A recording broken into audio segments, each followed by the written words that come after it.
Alright guys, I'm Astro and welcome to Phasmophobia. I'm joined with my friend Golden. What's up? And basically we're going to be playing Willow Street on Intermediate. Just because we're going to show you guys the basic rundown as to how to determine what ghost you're dealing with. So without further ado, let's just hop straight into the game. And I love this game, guys. This game is really fun, really scary sometimes. It is. I love it though. Alright, so basically, what I grab, especially if you're playing solos, I start with a flashlight. I grab the EMF and then a dots, and then if you have a friend or friends with you, they can grab like the video camera and the tripod. They can grab like a camera, UV or something like that. They can grab anything else that's important, but did you grab the key? Nice. You never want to forget that key, be a moron like us. Alright, so basically, yeah, you want to have your flashlight on. Tarot cards. No way. Oh, nice, yeah, take a picture. Oh, yeah. So yeah, if you see any cursed objects, or the bone especially, any interactions you have with the ghost, fingerprints, footprints, anything, you take a picture of it because it gives you more money, it's more XP. Where? This painting right here. Oh, nice. So yeah, you can maybe take a picture of that. And go over here. Yep, there you go. See, here's the tarot cards and interaction. So yeah, basically you're going to want to have your EMF out, and you're just going to want to scan the area of the building. I'm over here. Where are you? Give us a sign. Over here. I'd be in here. The breaker is in here. Oh, nice. I'd be somewhere in the kitchen because it interacted with the painting. Oh, okay. Another thing that you guys might want to look out for as you're kind of going through the house or the building is you're going to be wanting looking for hiding spots. So spots like these are pretty good. Just make sure you turn your flashlight off and you don't have any electronics in your hand, just at least a flashlight or nothing. Because if you have like a camera out and the electronic, the ghost can actually detect it, interact with it, and that's how it'll find you and kill you. So yeah, I just want to sit and don't talk, don't use your push to talk or anything. Just stay quiet, have your flashlight or just nothing in hand, flashlight off, sit still, and do nothing until the hunt's over. You just want to scout spots, because once that hunt starts, you're really only going to have a couple of seconds to quickly find a spot and hide. What'd you say? I think we have EMF 5. Right in this kitchen here? There's a bone. Yeah, so yeah, the bone will be scattered around the house or building, whichever map you're playing. Yeah, so probably, yeah, let's say right in this doorway. Oh, that was fingerprints. We got fingerprints. You got fingerprints? Okay. Alright. And yeah, basically, guys, as soon as you just find your piece of evidence, I hear doors closing. That could be an interaction. Yep, nice. Yep, there you go.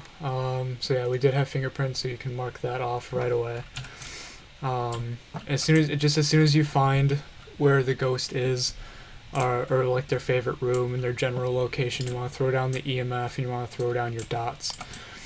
I don't think that's his favorite room. I And think the camera. It's just like where we got an EMF reading on the door. Yeah, maybe we can keep looking then. And yeah, guys, it's okay to move your equipment around,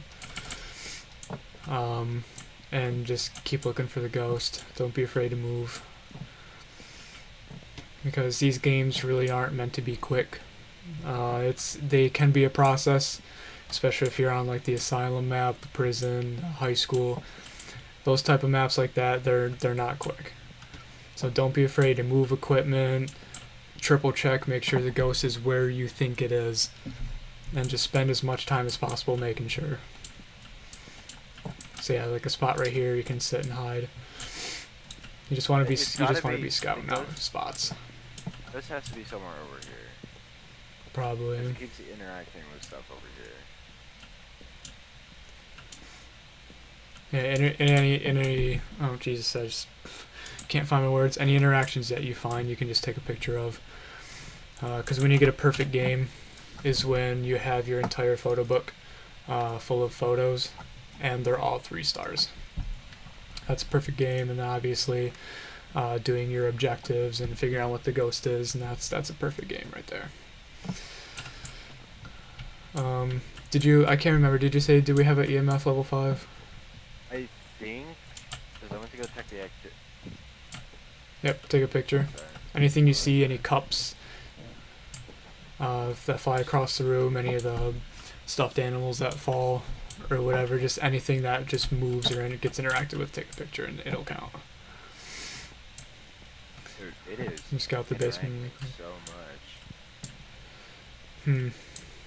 Poltergeist, Oni, maybe? Because Oni's interact. Only getting EMF readings when it just like touches stuff. Yeah. Give us a sign. It has to, it's somewhere up here. Jason Shipman. Jason Shipman. Give us a sign.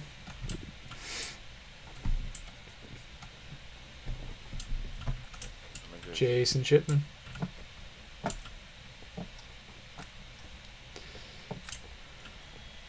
It's interacting a lot. Yeah, it's probably, it comes through right here probably. It might be, although a hallway ghost might suck. Oh, this isn't really a hallway, but I think it's just in this general vicinity here, and it just walks through here. So it messed up one of the pictures, so we don't have a perfect game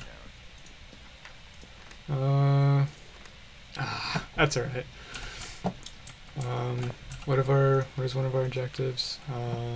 Okay, so no ghost pictures. So yeah, so we almost had a perfect game there, guys, as you saw with the pictures. But golden. Hey, sometimes they mess up. It's not my fault. Yeah. Sometimes when you're taking a picture, it can be. You just have to get it like perfectly, or else you're either not gonna get a 3-star or you're not gonna get any stars at all. It's just sometimes you gotta be lucky with your picture taking. I think it might be a poltergeist. It's interacting a lot. Yeah. We didn't get EMFs level 5s though. But yeah, guys, just the more evidence that you're finding out, just mark it off in your book. So we did have fingerprints. As Golden mentioned, we don't have a level 5. We shouldn't. We can keep looking at the activity. Anything that happens, like if there's an interaction, anything above 5 on the strength, it's an EMF level 5. So just keep that in mind. So I grabbed a ghost book now. I can grab a spirit box. Golden can grab anything else that's useful. If you're playing solo, games will probably be a lot longer. Just depending on what map you're playing, especially. But yeah, if you have a friend or other friends that can grab certain equipment, then just everything can just be a little bit faster. So yeah, when you find the area for sure where the ghost is or where the ghost likes to go, you just take the camera and point it towards where it is, especially like towards your dots. You can look for orbs. You can look for the apparition, the dots projector. That's what this is. Does the ghost? What does the ghost respond to? You also want to look. So ghost responds to people who are alone. So if you're gonna want to try to do like the spirit box, kind of stuff like that, it's best to be in the room by yourself, so you have a better chance of it happening. Turn the lights off. And turn the lights off, yeah. So I'm gonna do that right now, and we're gonna try to see if we can get anything out of this spirit box. I'm gonna go put a candle in there real quick. Alright. Yeah, the objectives in your overview, you don't necessarily have to do. They're just optional, just for extra money and extra XP. But you don't have to do the objectives. The main thing that you just want to do is just figure out what ghost, discover what type of ghost that you're dealing with. And I'm not going to be doing any cuts in this video or nothing. Or try not to, at least, because I'm gonna try to show the full process of what we do and what you can apply to figuring out what type of ghost you're dealing with. So yeah, let's, ghost blew out the candle already. So there's that objective done. Still no EMF level 5. So I'm going to turn off the lights here. And we're going to try the spirit box. And I'm going to hide. If a hunt starts, I'm going to hide right behind those containers there. Hopefully, if it doesn't spawn like right in front of my face or in there somewhere, that would suck. That would not be good. I'm dead. Here, let me go put a crucifix in there real quick. Okay. Give us a sign. Where are you? How old are you? Where are you? How old are you? Give us a sign. Here, wait until you go back out in the truck. Yeah, also look for orbs. Orbs in the apparition. Also, when you're in the ghost room, you want to look for freezing temperatures. Either you can see the breath kind of at the bottom of your screen. You'll see your breath, or with a thermometer, you can take it around the room. And for Celsius, because I know some people will either play on Celsius or Fahrenheit. If you play on Celsius, I think it's anything that's below like 5 degrees Celsius is classified as freezing temps, and for Fahrenheit it's anything that's below 25 or 30, somewhere in that range. But let's try to get a spirit box here. Where are you? How old are you? What do you want? Where are you? How old are you? What do you want? And there you go. That's what the spirit box will sound like. You just have a little creepy thing in your ear, and you'll probably make you a little creeped out. But yeah, so we do have a spirit box. So let's go in here. Let's mark off spirit box. No orbs. You see no orbs? Alright. Let's not mark it off just yet. We'll keep watching. Cause sometimes, guys, when you're playing the game, you'll come to realize that some things really will take a while to happen. Like the spirit box, I got it relatively quick. It might not be that quick. It might take much longer, and you might be thinking, oh, it's just not going to get a spirit box. You still could. It might just take time. As I said earlier, just these games aren't really meant to be played quickly. I mean, obviously, unless you're trying to speedrun or something like that. But if you're just playing normally, these games aren't meant to be played quickly. So even though you might not see orbs within the first couple minutes, you might not get a spirit box response in a few minutes, you still could. It might just take some time. This is the part I may cut, though, because I want to try to leave everything uncut, just so you can see how we go through and figure out what type of ghosts that we're dealing with. But for this part, while we're watching for apparitions and orbs, this is the part that we're going to cut, so we'll be right back in a couple seconds. Alright, guys, so we watched for maybe like an extra like 2 or 3 minutes, like just to be safe. It probably is not going to be that long to figure out if there's going to be dots or orbs, but just for a couple minutes we just sat, and no, there was nothing. So you can cross off dots, you can cross off orbs, and then it's the more that you get stuff, whether you get it or not, and you cross it out, obviously, you're going to be nailing down your ghost. It looked like we didn't have any freezing temperatures, but I want to run back in there and see if there was ghost writing. But it looks like we're dealing with a poltergeist or a mimic. So just to be on the safe side, I did grab the thermometer. I do read in Fahrenheit, so we're just kind of scan the area a little bit, because this is kind of the ghost goes through here. So, but yeah, so either the thermometer or you can see your breath will determine your freezing temps, and kind of seems like we got nothing. I do kind of want a ghost hunt to start, just so I can show you guys what to do when that starts. We're on intermediate, So I think the grace period for this difficulty is 4 seconds. A grace period before the ghost will start moving and try to come kill you. Amateur is 5 seconds. Yeah, intermediate 4, and then professionals 3, and nightmare is 2, I believe. So your time really gets narrowed down in the more difficult levels, but this is intermediate, so I think we get 4. So yeah, the difference between a ghost event though is the event, obviously the ghost can't kill you, but the one key thing to keep in mind to determine the difference is that if it's a hunt, the front door will not close and lock. It'll remain open. So if you're kind of near the front door and you see your lights start to flicker and you hear all kinds of scary noises, just take a quick look at the door if you're near it. If you're near it, look. If it's still open, you're fine. It'll still scare you because obviously I've played this game a lot. I know a lot about this game already. I have most of the time I get the ghost right, but I know most about this game and I still get scared every single time. But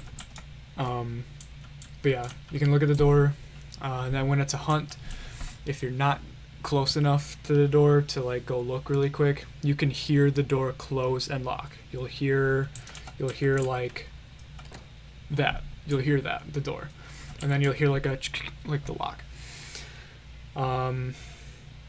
Another thing to determine if you're not by the door to hear it or check if it's closed is try to flick a light switch. If you're clicking on it and it doesn't move, it's a hunt. So there's a couple of things to keep in mind. But so yeah, it looks like we have no freezing temps, so we can cross that out. So it looks like we're dealing with a poltergeist. I placed the book somewhere. Did you pick it up? No, it's right here. It looks like there's still nothing, but it looks like we've narrowed it down to a poltergeist. So you can click the poltergeist.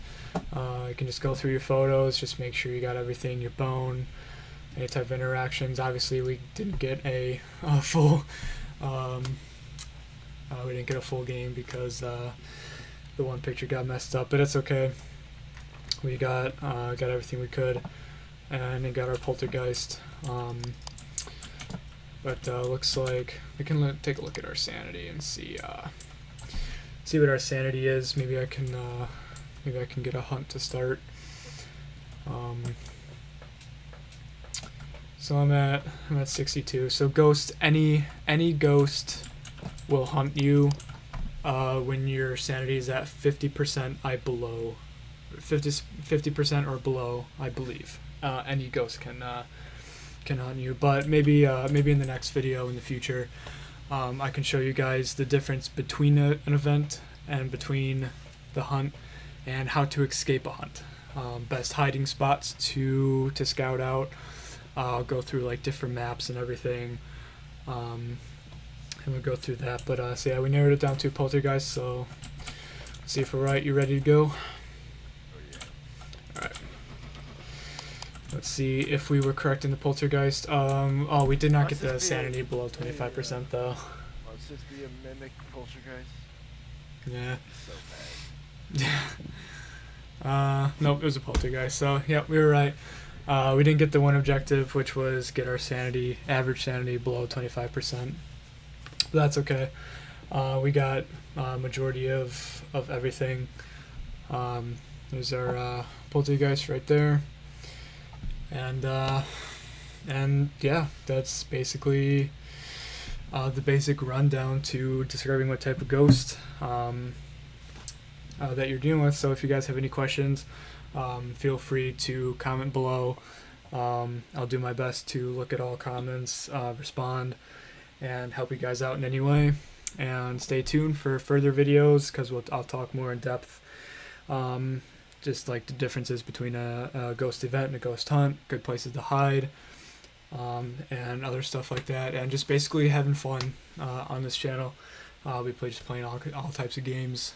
So if you enjoy, drop a like, maybe hit subscribe if you enjoyed it, and yeah, I'll see you guys in the next video. Take care and peace.